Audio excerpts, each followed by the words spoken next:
옛날에 써놓은 일기나 이런 것도 보시면 이거 내가 썼나? 내가 봐도 너무 대단한데? 기록 속에서 만나는 나의 모습은 너무 재밌습니다. 자기를 알아간다는 게 얼마나 재밌는 거냐면 에너지 좀 빠지거나 슬럼프 같은 잘 가고 있는지 의심이 될 때는 어떤 선택지가 주어지든 어려움이 없습니다.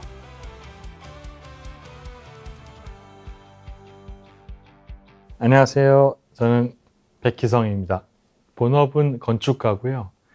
최근에 빛이 이끄는 곳으로라는 책을 쓴 저자이기도 합니다. 네, 이게 제가 어떻게 정리해서 말씀드리면 좋을까요? 라고 이제 많은 이제 독자분들한테 여쭤봤는데 독자분들이 대부분 뭐라고 하셨냐면 어떤 얘기도 하지 마라. 이게 이렇게 말씀드릴 수 있을 것 같습니다. 우리가 누군가에게 사랑의 메시지나 혹은 사랑의 추억들을 남기려고 사진을 찍고 글을 남기잖아요. 근데 공간에도 그런 기억을 새길 수 있는 방법이 있습니다. 한 분은 이런 얘기를 해주시더라고요. 독자분 중에 한 분은 가난에 허덕여 탈출하고 싶었던 그 좁고 좁은 그 옛날 그 집도 사실 우리 가족의 사랑과 행복이 가득했다는 걸 이 책을 통해서 알게 되었습니다. 라고 얘기해 주셨던 분들도 계셨어요. 다시 말해서 파리의 오래된 고택뿐만 아니라 내가 살고 있는 집에 어떤 방식으로 가족들에게 이야기를 전할 수 있을지 혹은 기억을 어떻게 남길 수 있을지 마치 사진처럼요. 그런 이야기들이 담겨있는 소설이라고 생각하시면 될 것 같습니다. 원래 소설을 쓰려고 했었던 건 아니고요. 제가 이제 파리에 있을 때 좀 너무 일을 많이 하다 보니까 약간 이제 몸에 무리가 와서 한 달 정도 좀 휴식기를 가질 때가 있었습니다. 여러분들 이제 파리 올림픽 많이 보셨죠? 거기 샌드강변에 앉아서 가만히 이렇게 멍 때리고 있는데 시대섬에 이제 오래된 고택에서 어떤 사람이 나오는데 문득 그런 생각이 들더라고요. 저 사람들은 도대체 어떤 집에 살까? 저 수백 년 된 집은 어떤 집일까? 내부가 너무 궁금해서 그 쉬는 동안 저 내부를 볼 수 있었으면 좋겠다. 라는 생각이 들어서 호기심에 편지를 썼습니다. 당신의 오래된 고택을 좀 알고 싶은 건축가로부터 해서 편지를 손으로 써서 우편함에 넣어놨는데 제가 한 200에서 300통 정도를 뿌린 것 같아요. 그러다 보니까 그거에 대한 연락을 받게 됐고 그 연락을 받고 들어가서 오래된 고택들에 담겨져 있는 옛날 이야기들 그리고 때론 되게 가슴 찡한 슬픈 이야기들 따뜻한 사랑 이야기들 이런 것들을 알게 됐고 이걸 가지고 제가 이제 주변의 지인들과 은사님께 이제 프랑스 교수님께 이걸 알려드렸더니 이 교수님이 저한테 얘기하시는 게 파리가 너에게 메시지를 전해줬는데 네가 그 메시지를 전달하지 않으면 안 된다. 그걸 메신저로서 역할을 하지 않는 거다. 그래서 책에 나오게 됐습니다. 이게 사실은 선생님의 이야기일 수도 있겠다. 맞습니다. 그렇죠. 그게 사실 사람이 살다 보면 어깨뽕 올라가고 자만심이 이제 생기는 때가 있잖아요. 자만하던 때가 있었는데 제가 프랑스에서 굉장히 유명한 설계사무소에서 이제 건축가로 일하면서 공사비가 조 단위가 넘는 프로젝트를 2개나 했었어요. 그러니까 그런 프로젝트를 하니까 그 당시엔 제가 진짜 기고만장했던 것 같아요. 어깨뽕도 올라가고 그러다가 파리의 오래된 고택들을 만났는데 첫 번째 고택이죠. 마루 바닥이 하얗게 2줄이 거의 있는데 지나가다가 제가 밟으니까 삐그덕 소리가 나서 이게 뭐냐? 이게 보니까 나무가 상했더라고요. 그래서 이제 초대해 주신 분한테 이거 내가 좀 고쳐주겠다 했더니 그때 그 할머니께 저한테 했던 말을 잊을 수가 없어요. 굉장히 격식 있게 얘기하시다가 갑자기 더워 이랬는데 이게 뭐냐면 꺼져라고 자기도 모르게 저리가 이건데 저도 너무 놀랐고 근데 그게 뭐냐면 돌아가신 할아버지께서 평생 거기에 흔들의자를 놓고 앉아서 책을 보던 공간이었는데 돌아가시고 나서 흔들의자도 없어졌는데 그 흔들의자가 나온 마루를 상하게 만들어서 지나가다가 무심코 거기를 밟으면 삐그덕 소리 나면 꼭 할아버지가 옆에 계신 것 같다는 거예요. 이 얘기를 듣는데 그러니까 되게 복잡했어요. 그 당시에는. 왜냐면 편리하고 기능 그리고 자본이 결집된 건축이 제일 좋은 거라고 생각했었는데 이게 송두리째 무너지고 있는데 뭐라고 표현을 못 하겠고 이게 왜 자꾸 내 마음을 흔들지라는 생각을 했었습니다. 그러다가 이 책에 대한 내용을 다 모으고 나서 결심하게 됐죠. 기억을 담은 건축을 해야겠구나라는 생각을 했고, 그래서 이제 회사에 사표 내고 이제 프랑스에서 독립을 이제 선언한 거죠. 계기가 있었을까요? 제가 2002년도부터 기록을 계속 해왔어요. 그러니까 어떤 기록이냐면 내용을 그 필사하는 그런 게 아니라 제가 살면서 느끼는 감정들 혹은 새로 배운 것들, 감동받은 것들 혹은 치부, 창피한 것들, 뭐 이불킥할 만한 내용들, 이런 저의 감정에 관련된 모든 것들을 기록하는 노트입니다. 이게 왜 이걸 왜 정리하고 물어보신 분도 많으신데 학생 때죠. 학생 때인데 맨날 책상 맨 앞에서 열심히 수업 듣는데 기억을 잘 못하는 학생들 있잖아요. 앞에만 앉아있는 딱 그런 학생이었는데 하루는 교수님이 저한테 희성이는 매일매일 그 앞에서 열심히 듣고 하니까 내가 전주에 해줬던 얘기 그거 한번 친구들한테 얘기해 줄래? 그런데 제가 눈 깜빡깜빡이면서 하나도 기억이 안 나는 거예요. 그래서 야, 너는 앞에 앉아서 무슨 생각하는 거니? 넌 적어라. 너는 무조건 적어라. 이해할 수가 없다. 그래서 강제적으로 이제 기록을 하게 됐죠. 근데 기록을 하다 보면 아마 여러분들도 많이 느끼시겠지만 옛날에 써놓은 기록물들을 보시면 일기나 이런 것도 보시면 야, 이거 내가 썼나? 내가 봐도 너무 대단한데? 라는 생각 하실 거예요. 이건 뭐냐면 내가 느끼는 나와 기록 속에 있는 내가 다르다는 겁니다. 사실 저는 제가 느끼는 나를 믿지 않고요. 기록 속에 있는 나를 믿습니다. 그러다 보니까 2002년도부터 이 기록하던 것들이 계속 많이 쌓여 있는데 제가 이거 왜 기록을 적냐면 너무 행복해서 적습니다, 사실은.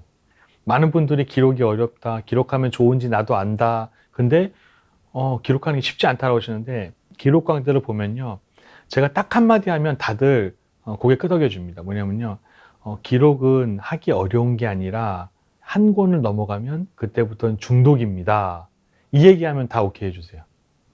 왜냐하면요, 일반 대중들에게는 그냥, 기록이라는 게 그냥, 쉽지 않습니다. 하면 좋습니다. 이렇게 얘기하지만, 사실 그들은 누가 강제해서 쓰는 게 아닙니다. 왜냐하면요, 기록 속에서 만나는 나의 모습은 너무 재밌습니다. 사실 어떤 드라마보다, 어떤 영화보다 재밌습니다. 자기를 알아간다는 게 얼마나 재밌는 거냐면, 어떤 선택지가 주어지든 내가 가장 적합한 선택을 하는데 어려움이 없습니다. 내가 느끼는 지금의 나의 모습을 보면 이게 맞나 저게 맞나 고민할 텐데요. 기록을 쭉 보면요. 2002년도부터 백희성이라는 사람이 이렇게 살아왔으니 이런 선택에도 이런 결론을 내는 것이 맞겠구나. 마치 제가 하는 선택임에도 불구하고 제3자처럼 선택하는 거죠. 그러다 보니까 저는 매 순간 이 기록이라는 게 너무 중요했고 쉬는 동안에도 뭔가 다른 것들을 좀 얻어보고 싶다는 생각을 많이 했었고 거기에 딱 눈에 걸린 게 파리의 오래된 고택이었던 거죠. 어떻게 보면 제 노트에 그 한 자락에 그 기록물로 쓰고 싶어서 시작했는지도 모르겠습니다. 어떻게 구체적으로 활용하시는지. 저는 일단 메모에는 그 경계를 두지 않습니다. 그냥 무작정 쓰고 처음에는 구분을 해보려고 엄청 애를 썼거든요. 예를 들면 이제 오래된 고택의 이야기, 사람의 이야기, 영화의 이야기, 건축의 이야기 정리하려 했는데 근데 여러분도 아시다시피 이야기들은 구분이 되지 않습니다. 막 뒤죽박죽 섞여 있거든요. 오히려 정리를 해버리니까 제가 오히려 그걸 더 제대로 알 수가 없더라고요. 홍길동전 소설이냐 아니면 실제 역사적 일이었냐 이런 얘기 많이 하시잖아요. 예를 들면 고전은 장르가 없었습니다. 지금에 와서 사람들이 장르를 결정해 주는 건데 당시에 글인 거죠. 어쩌면 인간이 기록으로 남기는 것들은 장르가 없을 수도 있지 않을까 하는 생각이 들어서 지금은 장르 없이 막 산지에서 써놓죠. 단 이제 항상 내용을 쓰고 한 페이지는 비워둡니다. 왜냐하면 시간이 지나면서 제가 생각이 또 바뀌기도 하는데 바뀐 생각들을 적어놓는데 이게 또 매력적인 게 제가 생각이 바뀌면 그건 반드시 요인이 있는 거거든요. 그 바뀐 요인을 찾으면 제가 어떤 틀에 박히는 걸 막을 수 있는 예를 들면 이런 거죠. 계속 끊임없이 열린 사고를 할 수 있게끔 해주는 원동력이 있다는 건데 저는 이렇게 얘기하면은 많은 분들이 쓸 게 많아 그러는데 저는 그냥 들고 다니다 지금도 가방에 노트가 있는데 들고 가다가 떠오르면 펴서 적는 거예요. 무슨 얘기 했는데 너무 재밌는 얘기다. 그러면 펴서 그 사람 이름 적고 근데 그런 것들이 모이면 처음에는 쓰레기같이 보이거든요. 별로 의미도 없어 보이는데 결국엔 저는 새로운 프로젝트를 시작할 때 무조건 노트를 다시 봅니다. 그러면 2002년도부터 백희성이라는 사람이 느끼고 배우고 깨달았던 모든 과정들을 쫙 스캔해서 와서 2024년에 도달하는 거죠. 만약에 쭉 나를 스캔해서 내가 경험해온 모든 것들을 캐치한 다음에 지금 프로젝트 시작한다. 저는 이렇게 하면 모든 프로젝트를 하는데 계속 창의적인 활동을 할 수 있다고 생각합니다. 지금까지는 저희가 어떤 프로젝트를 할 때 한 번도 미션을 해결하지 못한 적이 없었는데 이건 전 완벽하게 기록 덕분이라고 생각하고, 그래서 창의적인 아이디어가 어디서 나오냐 할 때 저는 철저하게 기록으로 저축하는 결과다라고 말씀을 항상 드리고 있습니다. 모르겠어요. 이런 분들이 정말 많거든요. 저도 사실 기록 안 했으면 몰랐을 겁니다. 저도 사실 지금 느낌으로는 내가 앞으로 뭘 하고 싶지? 어떤 건축을 어떻게 더 하고 싶지라고 생각하면요. 머릿속에 안 떠오릅니다. 근데 기록을 보면 백희성이라는 사람은 이렇게 살아왔으니까 앞으로도 이렇게 가겠구나. 제가 지금 약간 매너리즘 빠지거나 약간 슬럼프 같은 느낌이 들고 내가 잘 가고 있는지 의심이 될 때는 노트를 봅니다.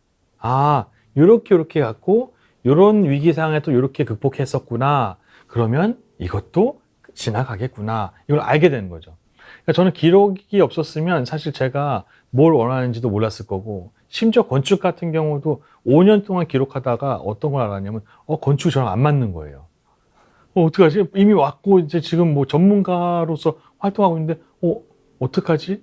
그만두고 다시 새 직업을 찾아야 되나? 고민 엄청 많이 했죠. 근데 그때 기록에 뭐라고 적혔냐면 내가 원하는 건축이 아닌 건 알았으나 내가 원하는 건축을 바꾸면 안 될까? 그리고 뭐라고 적었냐면 내가 별 모양의 희망사항이 있었다면 현실은 박스면 박스에 별을 넣으면 구겨지잖아요. 그러면 박스에 구멍을 5개 내면 어떨까? 그럼 별을 그대로 넣을 수 있지 않을까? 방법을 찾자. 내가 원하는 방식으로 건축을 할 수 있는 방법을 찾자. 이걸로 바뀐 거예요. 글쓰기도 내가 글을 쓸 수 있을까? 내가 글을 한 번도 안 써봤는데 과연 쓸 수 있을까? 그런 사소한 의구심부터 시작해서 모든 것들을 다 기록에 적었어요. 그리고 그것들을 해결할 방법들을 제 스스로 방법을 찾고, 기록 속에서 발견한 정체성, 제가 제일 좋아하는 건 뭔가 새로운 걸 만드는 걸 굉장히 즐거워한다는 걸 알았습니다. 이걸 도전이라고 얘기할 수는 없을 것 같아요. 저는 당연히 마음에 끌리는 쪽이 있으면 이걸 할지 말지 고민 저도 많이 합니다. 하는데 저한테는 이유가 되게 중요한 것 같아요. 많은 분들이 도전하면은 꼭 결과를 예상하시거든요. 저는 사실 이번 책도 이렇게 베스트셀러 될 줄 알았으면 못 썼을 거예요. 건물 설계할 때도 내가 걸작을 만들 거야. 저는 펜 하나도 못 움직입니다. 부담감 때문에요. 그러니까 제가 했던 건 도전이 아니라 제가 이걸 해야 되는 이유, 목적, 내가 이걸 안 하고 사는 게 행복할까?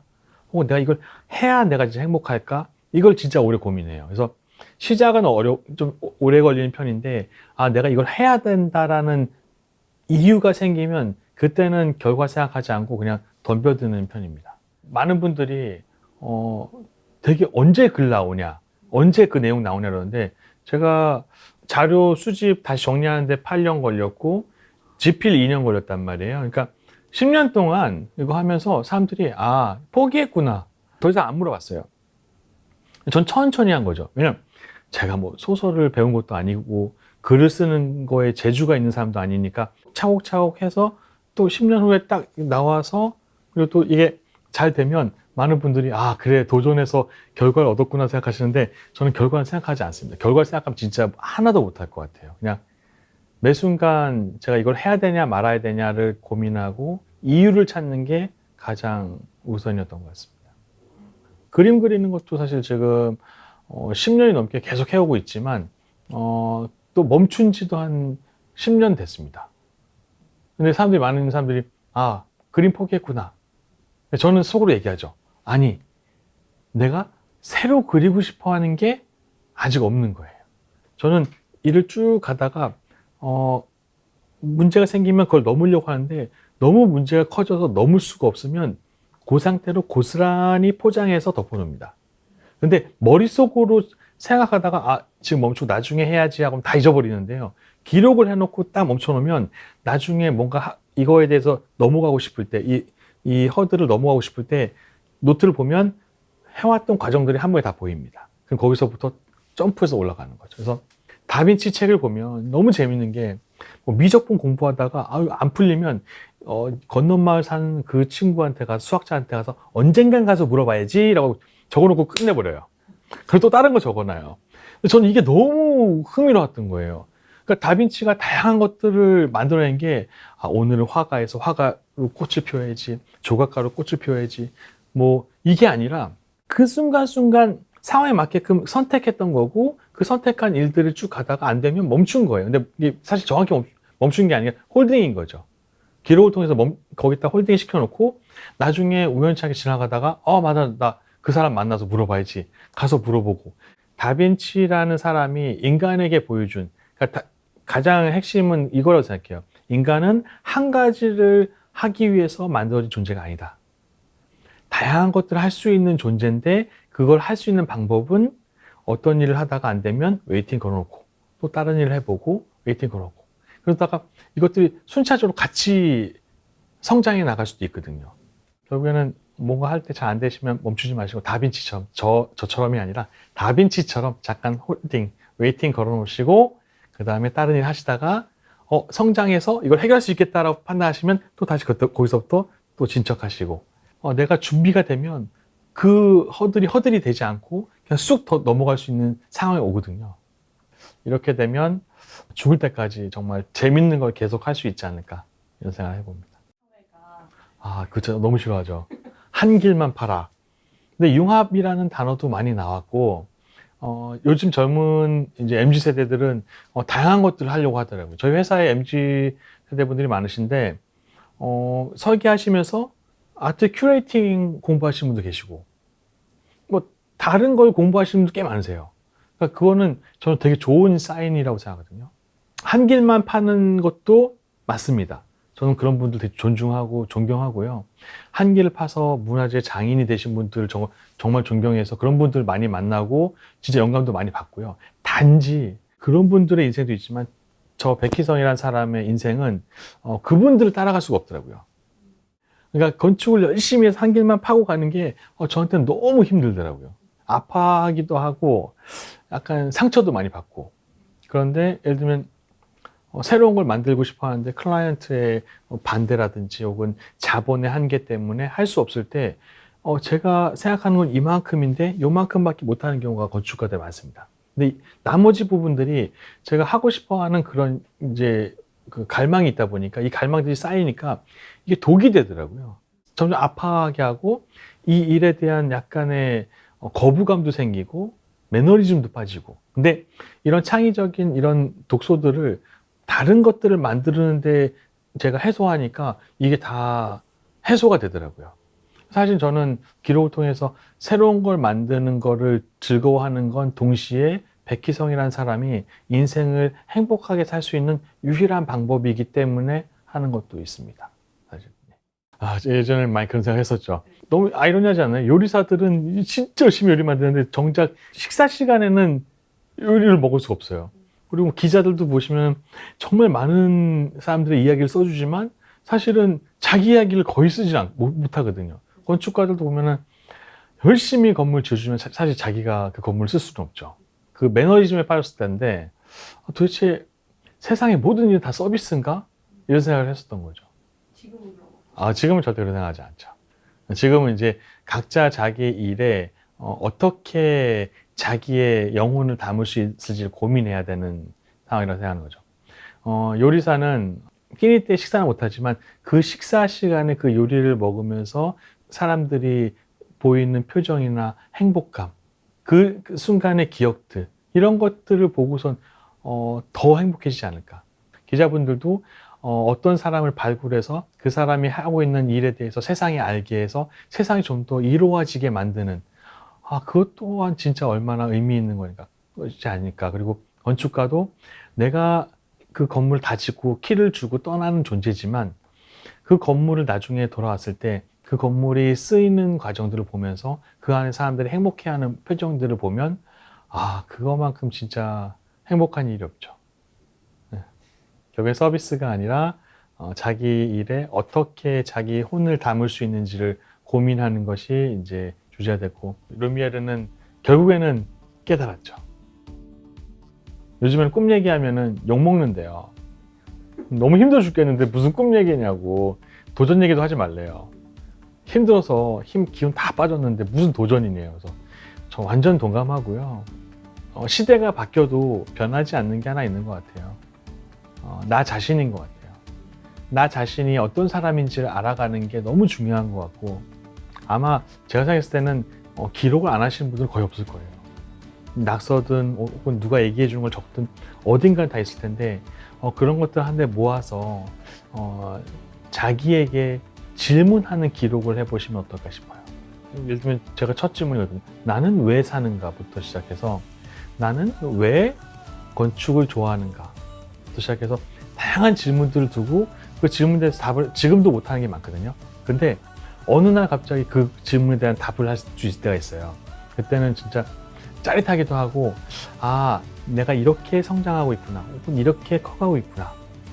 부모가 자식의 성장을 바라보는 것처럼 나 자신의 성장을 바라볼 수 있는 제일 좋은 방법은 나에게 질문하는 기록을 하는 게 아닌가 싶습니다. 그리고 그렇게 하시면 아마 여러분들도 진짜 많은 것들을 아시게 될 거고, 세상에 어떤 영화보다 어떤 드라마보다 재밌는 이야기가 바로 자신이라는 걸 아실 수 있지 않을까 싶습니다. 네. 고맙습니다. 네.